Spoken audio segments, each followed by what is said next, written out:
Hey everybody, this is Jason with Mountain State Overland, and we are putting a Khaya camper in the back of our Tacoma. Isn't that right? Couple of things to cover real quick before we get started, because this won't take very long at all. This is a standard garage with 8-foot doors, so there's actually a little bit of clearance above the 8-foot to allow me to get the camper in here, get it unloaded from the Tacoma, let it sit on stands for the winter, and then load it up in the springtime, because that's what we're getting ready to do right now. I can't remember when I parked this thing for the winter if I actually lowered the camper a little bit so I could lift the canopy on the top of it to kind of let it air out. So we're going to back the truck in pretty slow, and we're going to see if the camper height is at the right level, and we'll make adjustments from there.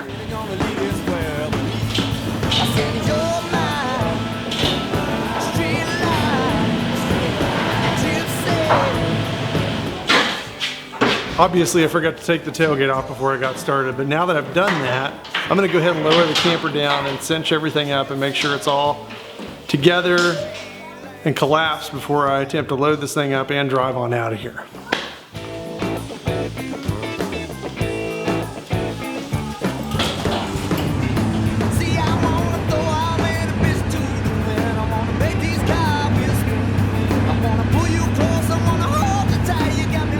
Okay, so it's not normally that easy. It usually takes me 2 or 3 times, but I nailed it on the first shot. Before I get too far along, this is the battery power connection between the truck and the camper. These are 2 Anderson plugs that I custom built to connect power.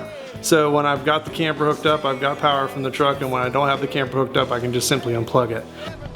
Okay, connections made down here. You can get a peek of my setup there. And connections made out here on the outside of the camper as well. I'm going to go ahead and leave the battery cables on the inside of this bolt because there's going to be plenty of room for that as I'm dropping it down. Okay, inside the bed, I could have showed you a picture of that. There is a piece of strap steel, very heavy gauge strap steel that fits to the contour of the inside of the bed, and there are 2 eye bolts that anchor to the camper.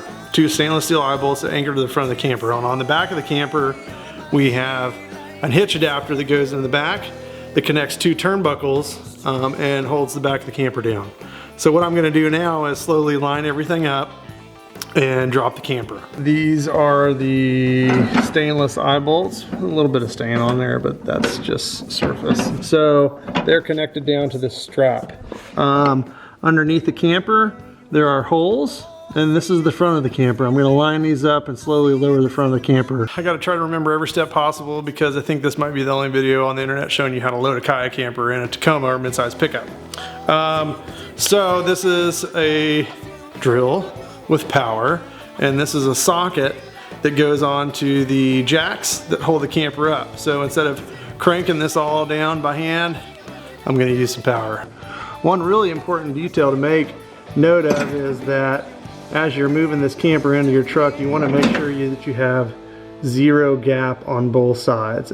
You almost kind of want to have the truck push the camper back further than it needs to be, so that as you lower it down, it lowers it into place. But this gap is extremely important because it gives you a sight to kind of keep track of as you're traveling on rough roads with this camper to make sure things aren't moving. A little bit on each side. You don't want to go too far on one side because it'll lean the camper over. So I'm going to go maybe 1 inch on each side until I get this thing lowered down. Okay, I've got the front lowered down. That didn't take very long at all. Just with a little bit on each side, making sure the eye bolts are lining up with the holes and making sure that my battery connection cable is routed where I need to route it. Now that I've got the jacks off of the ground in the front, I'm going to slowly lower the back. Okay, now the back is pretty much exactly the same as the front, but I am going to pay particularly close attention to either side of the camper to make sure it doesn't drift to one side or the other, and also pay attention to the front of the camper and make sure it's staying snug against the front of the bed. Okay, if you have to, give the camper a tug either way, to the front or the back or to the left or the right, but you want to make sure this thing's sitting in there exactly the way that you want it. because once you lock it down, that's where it's going to live. And if it's centered from the beginning, if it does move from harsh roads or harsh travel, which we haven't really had too much of a problem with, but if it does move, you've got a sideline to start with to say, okay, this camper is moving to the front, it's moving to the back, it's moving to the right, it's moving to the left, whatever. Okay, so center it up as good as you can from the start and make that your starting point. Okay, just took a break for some pizza with the family, got myself a beer. The jack stands are up on the camper. We're gonna remove them and we're gonna start anchoring the camper down. Also, a very important piece to remember as you're doing this and lowering or raising these jack stands, do not put your face beside your drill, because what'll happen is once this thing bottoms out, it'll start spinning the drill and it'll smack you in the face.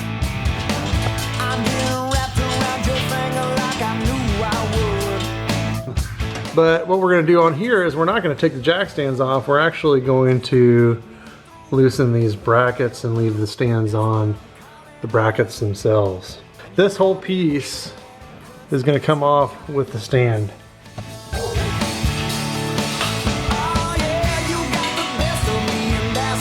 Next step is a 3/4 inch socket to tighten the nuts down on the bolts that come through on the front of the camper. Give them a torque with your breaker bar and get them nice and snug. Okay, what we're gonna do here on the back of the truck is anchor the rear of the camper to a receiver that's fitted to hold turnbuckles into the hitch. And we'll give you a peek at that real quick. Okay, we've got this thing pushed through. The pin is working its way through here. So it's anchored. Now we just tighten these guys down and then we'll move on to the camera. I like to tighten these up evenly from side to side by hand first. We're actually kind of engineering a new solution here to actually bring this plate up even higher and have a hitch point here, a 2-inch hip point here that we can actually slide a receiver in for a bicycle rack or something like that later. Final step for the turnbuckles is to anchor this lockdown nut so that nothing freely spins in either direction. Again, you want to keep an eye on this in your travels so that you can make sure that the camper is staying where it needs to be. We're underneath the truck and gonna kind of look at how we've got this camera system set up. But this harness is from Rostra Precision Controls, and so is the camera. This is the existing plug, so that if you ever remove your tailgate from the back of your truck, you can close that in so you don't get dust and debris in there. So what I do is, while this isn't connected to the backup camera, I just use that little plug in here to keep everything nice and clean. Okay, so here is the plug through the bumper, through the ARB rear bumper, and here is the plug for the camera. Again, I have a protective plug on here that I've just cut off to kind of keep everything clean in between, you know, loading and unloading the camper. Put these plugs in a pretty safe place. Usually put them in the glove box so that I never lose them and I always know where they are. This is the wiring system for the lights on the back of the truck, on the back of the camper. And what we're going to do is just plug that into the existing factory plug that actually integrated in really well with this ARB bumper. So yeah, there you go, about 15 minutes to install the Khaya camper on the back of the Tacoma. Takes about 20 minutes to unload it. It doesn't make a lot of sense with the video that we've done here because we've shown you each and every step. But as you're making a decision about what camper you want to buy, think about what's involved with installing it.